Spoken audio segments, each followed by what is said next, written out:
Reka ngusuhuze nkwishimire inshuti mukundwa we dufatanije kwiga Bibiliya. Hano ni kuri Unity Star TV. Tugiye gusubira n'ubundi mu byigisho bya Bibiliya nk'ibisanzwe.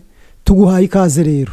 Ikaze wisange kandi igihe cyo gutanga ibitekerezo muri comment nawe uzaduha igitekerezo utubwire uko ubyumva. Gihe turi kumwe kuri mikoro nitwa Nkundimana Edison nk'ibisanzwe. Tugarukanye mu cyigisho cya 11 aho tugiye kureba amagambo meza, amagambo y'Imana, amagambo Imana yemeye ko tuyumva kugira ngo twihane maze tuzabe mu bwami bwo mu ijuru. Wakwibaza ngo iki cyigisho gifite umutwe uvuga ngo iki? Reka nze nkubwire uko umutwe w'iki cyigisho uvuga. Umutwe w'iki cyigisho uravuga ngo kuba mu gihugu. Kuba mu gihugu. Ndatekereza aho uri hose, uri munyumva, uri mu gihugu, abandi muri mu bihugu bigiye bitandukanye. Icyo tugusaba ni kimwe, ni ukugira ngo wumvire umuburo w'Uwiteka hanyuma uzabe mu bwami bw'ijuru. Ngaho ikaze ngwino tugendane. Mbere yuko twinjira mu cyigisho cyacu uyu munsi, ndagira ngo nkubwireho amagambo makeya agize iki cyigisho. Twagisanze cyane cyane muri Yosuwa ibice 22 ndetse no mu Efeso 6:7, Yohana 7:24, kubara 25, urwambere rwa Petero 3:8-9. Mu itangiriro ibice 15 umurongo wa mbere hari amagambo meza, amagambo ashimishije. Ndakwifuriza kuhasoma. Ushobora kuba udafite kino cyigisho, ariko reka nkubwire ngo iyo utagifite ugafata Bibiliya yera nk'iyi ngiyi mfite, iragufasha. Uhita ufata isomo rimwe mu yo nakubwiye maze tukagendana kandi tukagendana neza. Reka nkurangire aho uza gusoma. Uraza gusoma mu itangiriro, n'ubundi uraza gusoma mu Migani, mbabarire, mu Migani 15 umurongo wa mbere. Aha hari amagambo meza avuga ngo gusubizanya ineza bihosha uburakari. Gusubizanya ineza bihosha uburakari. Ndetse iri jambo rikaba ari naryo ribuze kutuyobora, kikaba ari nacyo cyo kwibukwa twakomeje kuzirikana muri iki cyumweru cyose duhereje nyuma yo kubaho kwacu. Ngaho ca bugufi mu mutima maze twaka Imana umugisha. Uri Imana nziza, Imana idukunda, utwitayeho cyane, uhabwa icyubahiro. Mwami Imana, tugiye kuganira amagambo meza, amagambo yandikishije kugira ngo ahugure umwana w'umuntu. Ndagusaba ngo uduhe kuyumva neza, uduhe kumva icyo kwibuka mu byigisho bya Bibiliya kitubwira ngo gusubizanya neza bihosha uburakari, maze tukiriho tugihumeka ujye uduha gusubiza neza. Nubwo kuri bamwe bigoye, ndagusaba ngo bidushoboze nk'Imana. Ngaho ibyo tutakwishoboza wowe bidushoboze, bikwakira ubuntu mu izina rya Yesu. Amen. Iki cyigisho tumaze iminsi twiga ni icyigisho cyiza nk'uko natangiye mbikubwira, ariko kirimo amagambo akomeye cyane. Ngo kuba mu muryango mugari rimwe na rimwe bishobora gutuma habaho intonganya ndetse no gushyamirana. Niko batangiye batubwira muri iki cyigisho, nuko aho abantu benshi bahuriye, kuba mu muryango, abantu babana, birashoboka yuko habaho gushyamirana, birashoboka yuko habaho amakimbirane. Ntabwo ari igikuba kiba gicitse, nta nubwo ari igitangaza kiba kibaye. Ahubwo ibyo ngibyo iyo bibaye, mujye mwibuka yuko turi mu isi yabwiwe amagambo avuga ngo naho wasiwe ugushije ishyano. Iyi si yari imanikiwe n'umwanzi kandi yaraje kugira ngo n'ubundi ikiremwa muntu akibuza Imana, atume twivumbura ku Mana, dutongane, turwane, dutukane, ibintu bikomere. Ariko reka dushime Yesu we waje ku musaraba kugira ngo aducungure, maze twandikirwa aya magambo kugira ngo nituyiga tumenye uko twigarura, tumenye uko twihana ibyaha, tumenye n'icyo Imana idushakaho. Nshuti muvandimwe, nubona wahuye n'ikibazo cyo kurakara, cyo gusubiza nabi, ndagusaba kugira ngo ujye wigarura vuba, hanyuma uce bugufi usaba imbabazi. Kandi iri jambo rikugume ku mutima rivuga ngo gusubizanya neza guhosha uburakari. Hano rero batubwiyemo ikintu gikomeye cyane, uburyo iyo abantu bashyamiranye hari igihe kigera ibyo ngibyo bikarangira bakongera bakaba bashya. Ntabwo abantu bakwiye kuguma mu makimbirane, ntabwo abantu bakwiye kuguma mu ntonganya. Nta nubwo ari twebwe bibayeho gusa, n'abambere byababayeho, ariko bagiraga igihe cyo kugaruka bakihana bakababarirwa, hanyuma bagatangira bushya. Imana yo mu ijuru ikabakira nk'abana bayo. Nuhura n'ikibazo cyo gukora icyaha, uhumure, hari Yesu wanesheje, kandi icyo cyaha nacyo yaragipfiriye. Icyo gusaba ni kimwe, ni ukukihana. Reka twihute. Uyu munsi turaza kugenda twihuta kugira ngo tuze kumva icyo Imana idushakaho, kandi mu buryo buvunaguye, bwihuse, butarambiranye. Ingingo yo kuwa mbere yaratubwiraga ngo kwiyemeza. kwiyemeza. Hano batubwiramo imiryango itatu n'ubundi yiyemeje, biyemeza gukorera Imana. Ariko reka nkubwire icyo banditse mu byigisho bya Bibiliya. Ngo Yesu batangiye batubwira muri Yesu wa 22 umurongo wa mbere kugeza ku wa 8. Batubazamo ikibazo kivuga ngo ni iki aya masomo atubwira cyerekeranye no kwiyemeza kw'Abarubeni, Abagadi ndetse n'igice cyabo mu muryango wa Manase. Reka wumve ngo Yesuwa yemeza ko imiryango yo hakurya ya Yorodani yasohoje ibyo Mose yari yarabategetse. Hano Mose ibyo yabategetse barabisohoje, ariko akantu gahishemo gakomeye cyane nuko iby'Imana nabyo yari yarabategetse nabyo barabisohoje. Ukuvuga ngo biyemeje gukiranuka, basohoza ibyo Mose yababwiye, basohoza no gukiranuka kw'Imana. Icyo Imana yababwiye nacyo baragisohoza. Wowe mu buzima bwawe iyo wiyemeje gukiranuka ubigeraho cyangwa uratsindwa? Hari ijambo rimaze iminsi ryarabaye gikwira ko n'intungane bwira icumuye 7. Iri jambo ntabwo ari iry'abana b'Imana, ahubwo nimba wiyemeje gusohoza iby'Imana yategetse, nimba wiyemeje kumvira Uwiteka, byiyemeze koko kandi ubigereho. Erega birashoboka kumvira Imana, birashoboka gukiranukira Imana, birashoboka gukorera Imana, birashoboka. Nshuti zanjye, reka nsome amagambo hano akomeye wumve ngo Yosuwa asobanura uburyo bumwe rukumbi ubwo budahemuka bwashobotse. Ntabwo bakoreraga bagenzi babo b'Abisirayeli, ahubwo bakoreraga Uwiteka ubwe wabahaye inshingano. Imana yacu yabwa icyubahiro. Ntabwo babikoze babikorera Abisirayeli gusa, hoya, ahubwo batubwiye ko bakoreraga Uwiteka wabahaye inshingano. Reka nkubwire, Imana yagushyiriye mu isi impamvu ni ukugira ngo usohoze ibyo yategetse, kugira ngo nukiranuka abantu bakurebereho. Ariko nakomeje kukubwira ngo nugira ikibazo ukagwa mu cyaha, hari Yesu wanesheje. Jya upfuka musaba Imana imbabazi, Imana yiteguye kukubabarira. Imana iduhane umugisha mu izina rya Yesu, iduhe kubyumva neza, jye nawe twige gukiranuka no gusohoza iby'amasezerano y'Imana. Ingingo yo kuwa 2 yaratubwiraga ngo ibirego. Ko tumaze kubona yuko aba bantu biyemeje bagasohoza ibyo Uwiteka yababwiye, ku ngingo yo kuwa 2 tukaba tuhashanze ikintu gikomeye gisa naho kiri buze kuvuguruza ibya mbere, kivuga ibirego. Ndaza kukubwira ngo hano hatambitsemo agakiza ku Uwiteka, kandi ibyo natangiye nkubwira gusubizanya neza bihosha uburakari. Iri jambo ribike ku mutima kandi ujye ugerageza kurikoresha nawe ubwawe. Baravuze ngo ibihabanye n'umurongo wa mbere, aho imiryango y'Iburasirazuba bwa Yorodani yitwa amazina asanzwe, Abarubeni, Abagadi n'abandi. Aha hakoreshejwe imvugo itandukanye n'iyo abahungu ba Rubeni, abahungu ba Gadi, ab'igice cy'umuryango wa Manase. Ibyo bikaba bihabanye no kuvuga ngo abahungu ba Isirayeli. Yosuwa igice cya 22 umurongo wa 11, muri ubwo buryo bikaba bigaragaza irindi tsinda. Ahangaha byari bitangiye gukomera, aho bari bamaze kugabana aho bagomba kuba, aho bari baragiye hakurya Yorodani, hari hajemo ikinyuranyo, kuko bamwe batangiye gusa naho biyumva ukundi, bashaka kwitandukanya. Ariko Imana ntabwo ari kidusaba. Imana idusaba guhuza, kugira ngo nitumara guhuza duhurire hamwe muri Yesu Kristo. Aha rero byari bitangiye kuzamo ibirego. Uti byari bitangiye kuzamo ibirego gute? Ni iki cyari cyabaye kugira ngo habeho ibirego?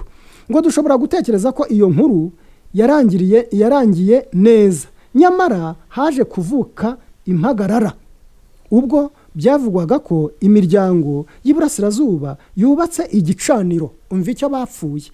Bagiye hakurya bubaka igicaniro, abandi batagiye hakurya babibonye babitekerezaho, ngo biza gutanga ikibazo gikomeye cyane, maze havuka impagarara.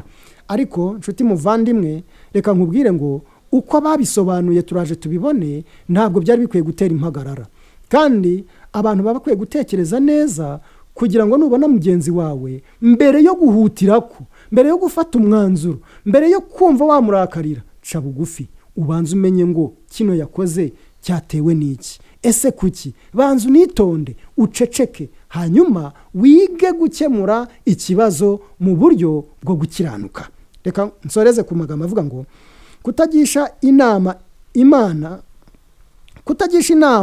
Yosuwa, Eliyazari cyangwa abayobozi b'imiryango byatumye habaho gusobanukirwa nabi gushobora kugeza abantu ku makimbirane akomeye. Umva, ikintu cyari cyabayeho mu buryo bwo kubaka iki gicaniro ni ikintu kibi cyo kutagisha inama abantu, kumva bo bishoboye ubwabo. Nshuti yanjye, reka nkubwire ngo umuntu aramutse aguye mu ikosa, mbere ya byose banza umubabarire. Kandi nawe waguye mu ikosa, mbere yo kugwa mu ikosa banza ugisha inama. Buriya turiho ariko dufite abatuyobora, dufite ubuyobozi, dufite guhera ku Mana kumanuka ukagera mu muryango. Burya na so na nyoko nimba uri umwana mu rugo ni abayobozi bawe. Abo ngabo ukwiye kubaha agaciro, ukabagisha inama, ugaca bugufi ukumva icyo bakubwira. Iyo utagishije inama bikurura amakimbirane, kandi mu cyigisho batubwiye ngo akomeye. Reka Imana iduhe kumva dukwiye kugisha inama mu izina rya Yesu. Iturinde kwiyumva ubwacu twebwe ntacyo dushoboye, ahubwo bagenzi bacu nabo hari icyo bashoboye, hari icyo babasha kutwunganira muri uyu murimo. Ni nterura ngo uterure, ni mfata nkufate, ni nsunika ngo usunike, kugira ngo tuzagere aho tusiganirwa. Imana ibidushoboze kubyumva mu izina rya Yesu. Ingingo yo kwa gatatu yaratubwiraga ngo guterwa ubwoba n'ibyo mu gihe cyashize. Guterwa ubwoba n'ibyo mu gihe cyashize. Ese nshuti muvandimwe, hari ibyo mu gihe cyashize, hari ibyakubayeho bijya bigutera ubwoba, hari ibyo wabonye ku bandi se byigeze bigutera ubwoba. Ese wowe iby'igihe cyashize ubitekereza ute? Pawulo yavuze ijambo ryiza, yaravuze ngo kimwe cyo nibagirwa ibiri inyuma ngasingira ibiri imbere. Iri jambo rikugume ku mutima. Ariko ibyo mu gihe cyashize hano batubwiraga byari ibihe? Ongera usome muri Yosuwa 22:13 kugeza ku 15. Reka nkubwire ukuntu iki cyigisho kivuga ngo mbere yo guha agaciro igihuha cyajyaga kugaragara nko gutangaza ubwigenge, imiryango 9 n'igice yagaragajwe inshuro ebyiri nk'abana ba Isirayeli. Hano habaye ikibazo gikomeye, aricyo ngira ngo dushinga umusumari kugira ngo tunikomereze. Hano habaye ikibazo n'ubundi cyo kwigomeka kw'abana ba Isirayeli. Hano hajemo akaga gakomeye cyane, ariko umuhungu wa Eliyazari witwa Feniyasi aza gukemura ikibazo mu izina rya Yesu. Nshuti muvandimwe, ndagusaba kugira ngo ujye uhagarara kigabo. Abantu barimo bakora ibyaha ntabwo bivuze ko nawe wirundurira mu byaha nkabo. Wowe ukwiye guhagarara, ugahagararira Imana mu mahanga, ugahagararira Imana mu banyabyaha, ukerekana Imana. Nubwo icyaha cyasa naho gitumbagiye, ntabwo kiruta ubushobozi bw'Imana. Haleluya! Imana ni nziza kandi yiteguye kugufasha. Nuyihagararira nawe izaguhagararaho. Hano Umwisirayeli tuhabona igitekerezo gikomeye cyane ngo yaragiye afata umugore wa maraya amujyana mu ihema. Mu gihe bari batangiye ibyabo, umuhungu witwa Feniyasi ngo afata icumu akura ikizira mu Isirayeli. Imana yacu yabwa icyubahiro. Ngo yafashe icumu aragenda, baseseye mu ihema, aho bari inyuma gake, arangije ngo abatera icumu, rirabahinguranya, riragenda ribashita ku butaka, maze mugiga icika mu Isirayeli. Wowe mu cyaha, iyo ubona ibyaha birimo bikorwa wifata ute? Aho ntabwo ufatanya n'abanyabyaha, aho wishimira guca icyaha mu bwoko bwawe, aribwo bwoko bw'Imana. Reka nkubwire ngo nubwo ibyaha bigwiriye ntabwo biruta imbabazi z'Imana, nubwo ibyaha bigwiriye ntabwo biruta ubushobozi bw'Imana, nubwo wabona bisa naho bitumbagiye bikarenga urugero, Imana yacu iracyari Imana kandi yiteguye kubihora uko byagenda kose. Ntabwo ndi burenge iyi ngingo ntakubwiye ngo Imana ijya yitura umuntu wese. No muri ibi bihe Yesu ataragaruka, hari igihe Imana yitura umuntu ibihwanye n'ibyo akora.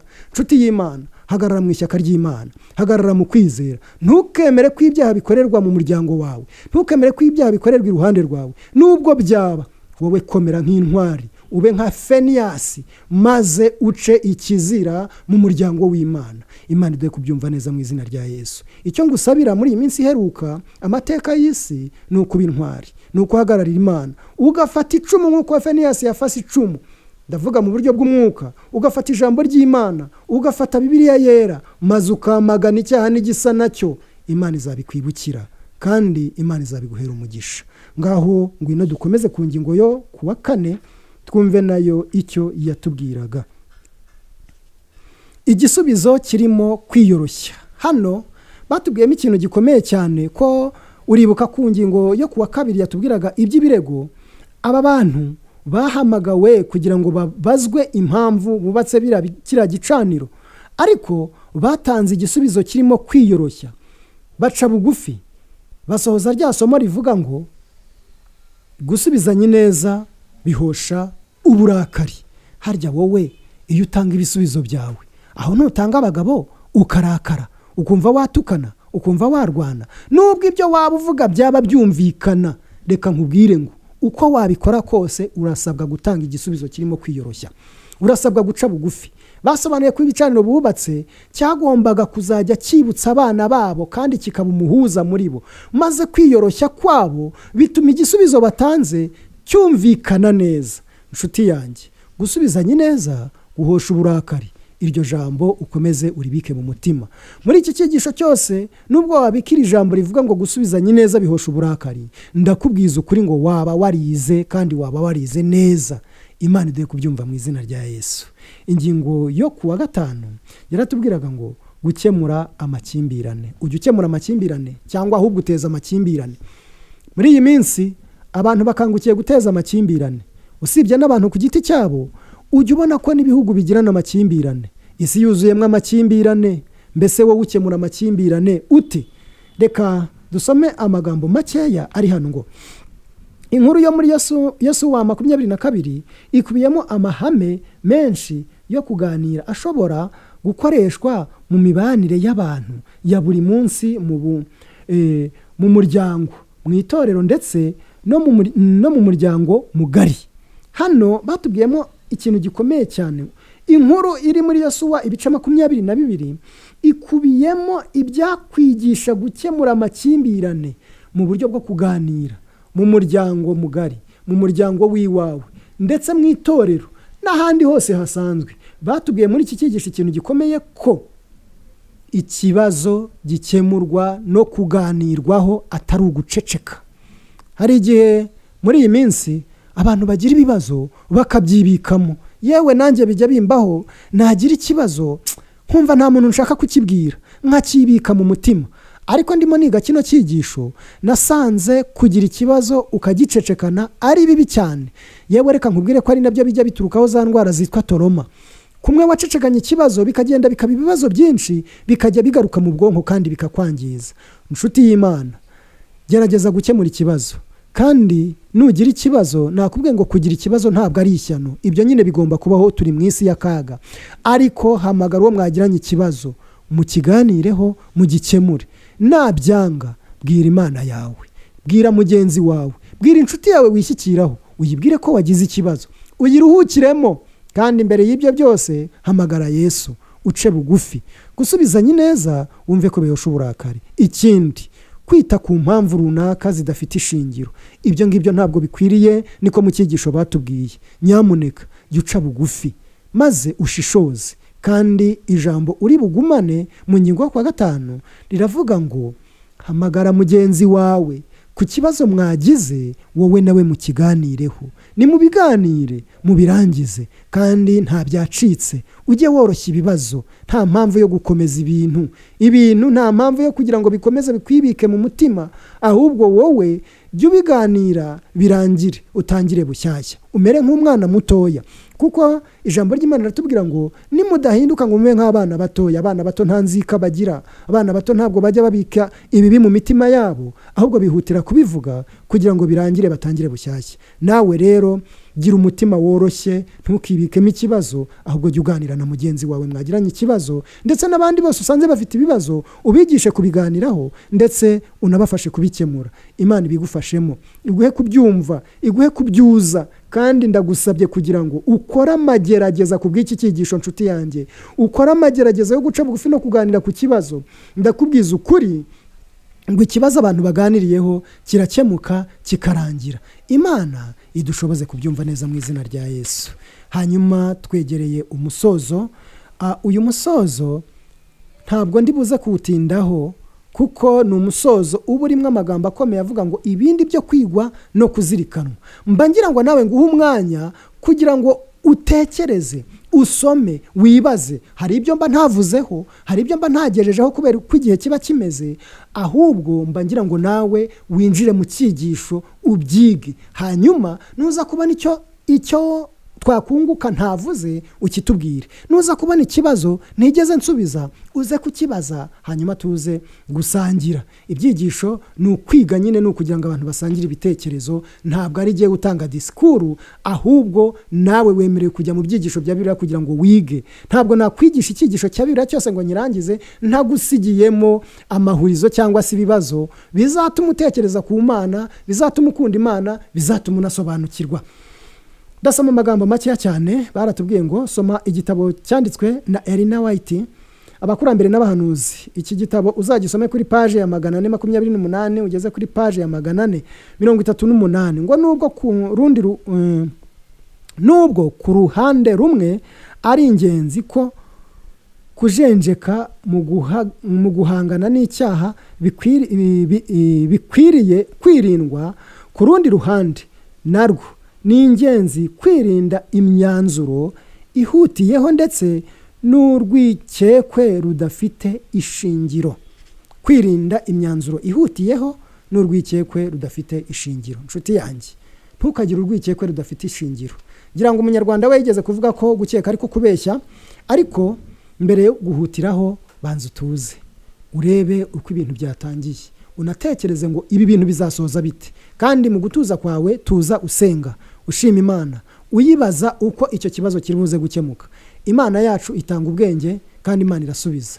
Ndasoje, ndagusabira ku Mana kugira ngo ukomeze uyinambeho, uyishikameho, uyikunde kandi ukomere mu by'Imana. Ndagusabira kuba intwari nka Feniyasi, ngaho jyewe nawe Imana iduhana umugisha mu izina rya Yesu. Wakuganirizaga muri iki cyigisho cya Bibiliya, nitwa Nkundimana Edizo. Tuzongere duhure n'ubundi nk'uyu munsi. Ahasigaye reka dusoze dusenga Imana nk'uko twatangiye n'ubundi dusenga. Turagushimye Mana, uhabwe icyubahiro. Utwigishije ibyigisho, hari ibyo nk'umwana w'umuntu ntabashije kugezaho intekerezo, hari ibyo ntasobanuye neza, ariko uri Imana isobanura neza. Ngwino ijambo ridukoze ku mutima urivomerere nk'Imana. Uduhe ubwenge bwo gukemura amakimbirane, uduhe kumva neza icyo ushaka ko twumva. Bikwakiye ubuntu mu izina rya Yesu. Amen.